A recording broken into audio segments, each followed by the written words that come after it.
और अब बात उस तस्वीर की जिसकी चर्चा जोरों पर है, लेकिन सियासत भी ताबड़तोड़ हो रही, क्योंकि पीएम मोदी और सीएम योगी की एक तस्वीर सोशल मीडिया पर छाई हुई है, जिसे ऐतिहासिक बताते हुए सीएम योगी ने नए भारत का संकल्प लिया। वहीं अखिलेश यादव ने इसे मजबूरी बताते हुए तंज कसा है।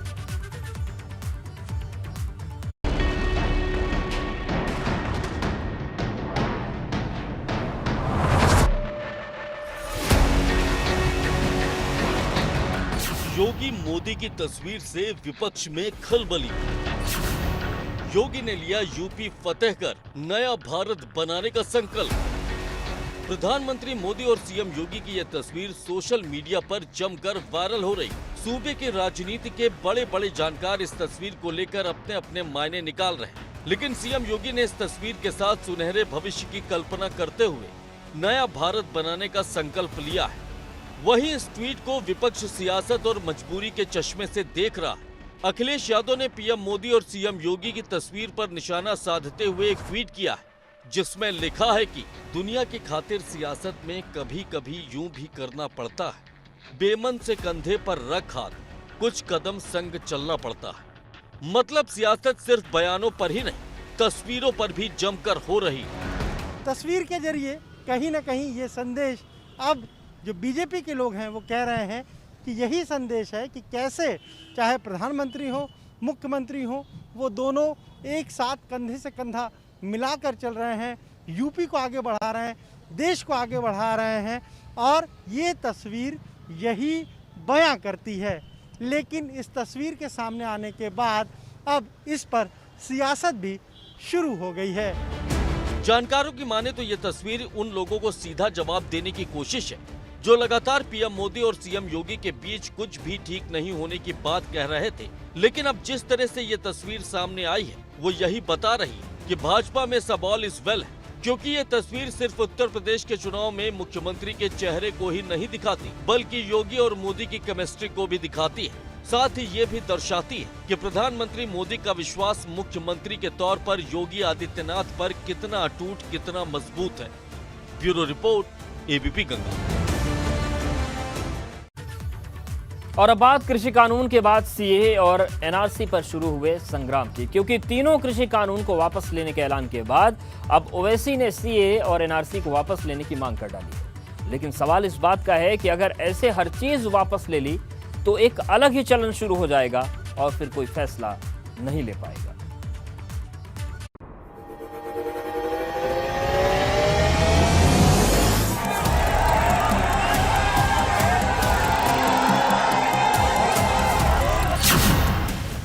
कृषि कानून के बाद सीएए और एनआरसी पर संग्राम।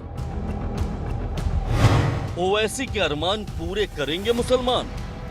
मौसम भले ही कड़ाके की ठंड का हो, लेकिन सियासी पारा एकदम गर्म है और कृषि कानून की वापसी के ऐलान ने तो इसे और ज्यादा गर्म कर दिया। देशवासियों से क्षमा मांगते हुए 3 कृषि कानूनों को वापस लेने का, रिपील करने का निर्णय लिया है, क्योंकि अब सीए और एनआरसी को असंवैधानिक बताते हुए असदुद्दीन ओवैसी ने मोर्चा खोल दिया है। जब आप अपनी गलती को मानते हैं तो ये भी तो गलती है आपकी सीएए का कानून जो आपने रिलीजन की बुनियाद पर बनाया, जो आर्टिकल फंडामेंटल राइट है इक्वालिटी का, उसके कंप्लीटली खिलाफ है, इक्वालिटी के खिलाफ है, तो आपको वापस लेना चाहिए। ओवैसी इस बार यूपी में 100 सीटों पर चुनाव लड़ने का दम्भ भर रहा है। उनकी नजर यूपी के 16% मुस्लिम वोट पर, जिसे वो वंचित शोषित के नाम से अपनी झोली में कर लेना चाहते हैं। जानकार सीए और एनआरसी पर दिए गए उनके बयान को भी इसी से जोड़कर देख रहे हैं। लेकिन बड़ा सवाल ये है कि मुस्लिम वोट में सेंधमारी कर ओवैसी किसका खेल खराब कर रहा है, क्योंकि वो जहां भी जाते हैं उनके निशाने पर योगी से ज्यादा अखिलेश होते हैं। तो आप तो हर एक्सपेरिमेंट कर चुके हैं, तो आप किस बुनियाद पर उत्तर प्रदेश के मुसलमानों से कह रहे हैं कि 75% उत्तर प्रदेश के मुसलमानों ने 2019 में आपको वोट दिया, फिर आप सिर्फ 15 सीट लोकसभा सीट आप क्यों जीत पाए? कौन जिम्मेदार है इसका? आपके परिवार के 3 लोग हार गए। तो अब ये रंग की बात कर रहे हैं, इनका हर चुनाव में अलग रंग होता है। ऐसे में बड़ा सवाल है कि ओवैसी की लड़ाई यूपी में सत्ताधारी भाजपा से या विपक्ष में बैठी सपा से, क्योंकि 100 सीटों पर चुनाव लड़कर सरकार नहीं बनाई जा सकती। ये बात ओवैसी को भी पता है। वहीं एक सवाल सांप्रदायिक पॉलिटिक्स का भी है, जिसमें ओवैसी अतीक और मुख्तार के नाम को जमकर बढ़ावा दे रहे हैं। लखनऊ से अनुभव शुक्ला के साथ ब्यूरो रिपोर्ट, एबीपी गंगा।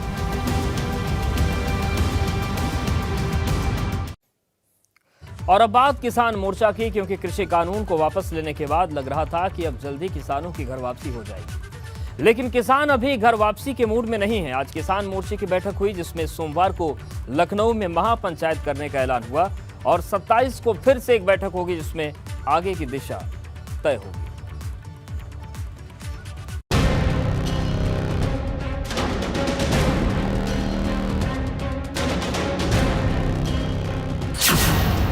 किसानों का ऐलान, अभी नहीं होगी घर वापसी।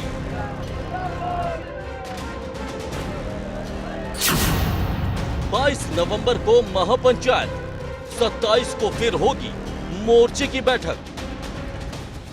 प्रधानमंत्री मोदी की तरफ से तीनों कृषि कानून वापस लेने के ऐलान के बाद सबसे बड़ा सवाल यही है कि किसानों की घर वापसी आखिर कब होगी, क्योंकि सबकी निगाहें संयुक्त किसान मोर्चे की जिस बैठक पर टिकी हुई हैं, उसमें घर वापसी का रास्ता साफ नहीं हो पाया। उल्टा किसानों के तेवर पहले जैसे थे वैसे ही नजर आ रहे हैं, क्योंकि 22 नवंबर को किसान लखनऊ में महापंचायत करने वाले हैं। 27 नवंबर को फिर से संयुक्त किसान मोर्चे की बैठक होगी और 29 नवंबर को संसद तक मार्च निकाला जाएगा। और राहत देने की बात तो नहीं हुई है। और तीसरा, जो मुकदमे दर्ज हैं, बहुत से मुकदमे दर्ज हुए देश में, उन पे कोई बातचीत, उनके वापस लेने की कोई बात नहीं हुई है। तो इन सभी चीज़ों पे विचार किया जाएगा और आगे हमने क्या रणनीति बनानी है तो उस पे विचार किया जाएगा। तो जो बाकी मुद्दे हैं, जब तक वो नहीं सुलटेंगे तब तक जो है हम भी असमंजस की स्थिति में और सरकार भी असमंजस में। दरअसल किसान सब कुछ लिखित में चाहते हैं, साथ ही एमएसपी को लेकर भी पिक्चर एकदम साफ चाहते हैं। और सबसे बड़ा सवाल लखीमपुर खीरी हिंसा मामले में केंद्रीय गृह राज्य मंत्री अजय कुमार मिश्रा उर्फ टेनी की बर्खास्तगी का है, जिसको लेकर किसानों ने ऐलान किया है कि जब तक उनकी बर्खास्तगी नहीं होती ये आंदोलन जारी रहेगा। मतलब पीएम मोदी के ऐलान के बाद जहां लग रहा था कि किसान आंदोलन खत्म हो जाएगा, वहीं किसान आंदोलन खत्म होने की जगह एक नई लाइन खींचता दिख रहा है, जिसका असर आने वाले चुनाव में किस तरह पड़ेगा ये देखने वाली बात होगी। Bureau report, ABP Ganga. किसान क्या फैसला करे, इसको लेकर सवाल इसलिए भी है क्योंकि साक्षी महाराज और कलराज मिश्र ने यह कहकर किसानों का कंफ्यूजन बढ़ा दिया कि कृषि कानून फिर से वापस आ सकता है। यही वजह है कि मुश्किल बनी है और किसान अड़े हुए हैं।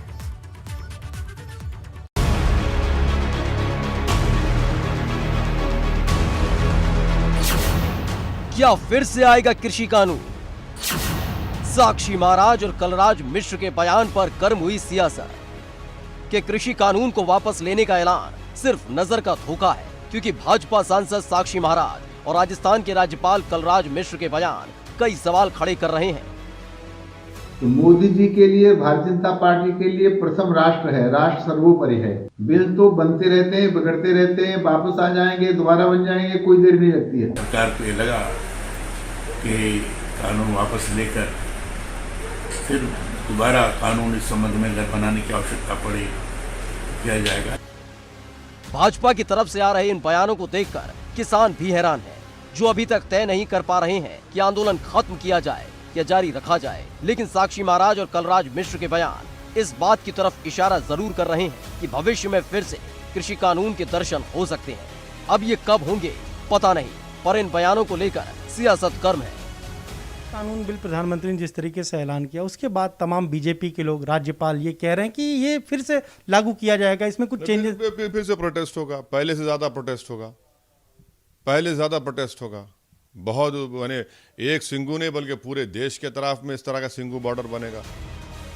अब बड़ा सवाल ये है कि क्या कृषि कानून को वापस लेने का फैसला यूपी चुनाव को देखते हुए लिया गया है, क्योंकि इसको लेकर एक लंबी बहस चल रही है जो चुनाव आते आते कितने मोड़ लेगी ये देखना दिलचस्प होगा। Bureau report, ABP Ganga.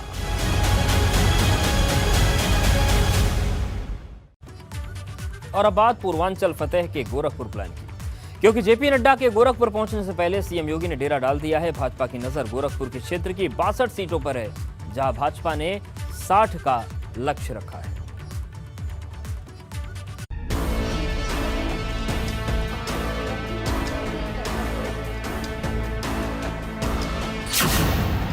CM योगी ने गोरखपुर में डाला डेरा।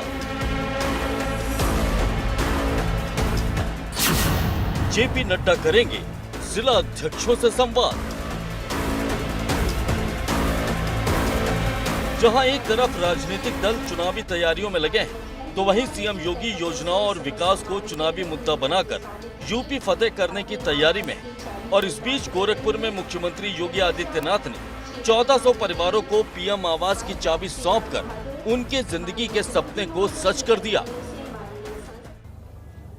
प्रधानमंत्री आवास योजना शहरी के अंतर्गत गोरखपुर विकास प्राधिकरण के द्वारा निर्मित 1500 लाभार्थियों को आज यहां पर एक आवास उपलब्ध हुआ है। मैं इसके लिए आप सबको मैं हृदय से बधाई देता हूं।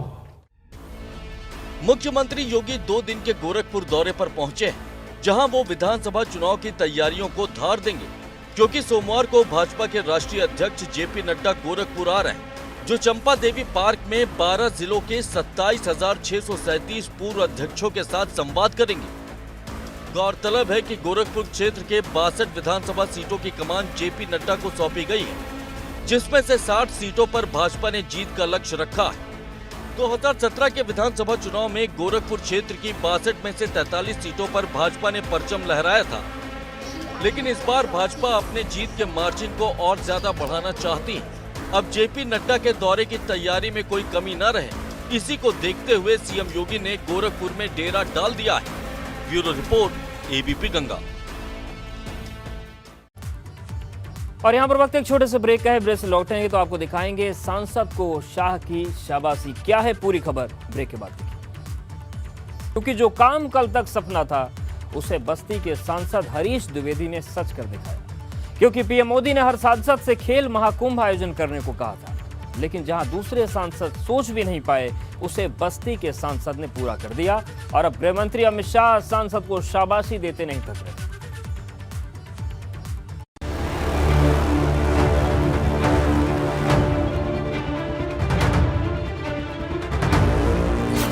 अमित शाह ने की खेल महाकुंभ की तारीफ। बस्ती के सांसद बने दूसरे सांसदों के लिए नजीर। बस्ती देश का पहला शहर बन गया है जहां खेल महाकुंभ का भव्य आयोजन हुआ है, और ये सब हो पाया है बस्ती के सांसद हरीश द्विवेदी की मेहनत और प्रयासों की वजह से। क्योंकि बस्ती में खेल महाकुंभ का सफल आयोजन देख खुद गृह मंत्री अमित शाह बस्ती के सांसद हरीश द्विवेदी की तारीफ करने से खुद को रोक नहीं पाए। बस्ती के हर युवा को जोड़ने वाला खेल महाकुंभ भाई हरीश भाई हमारे प्रिय सांसद लेकर आगे बढ़े।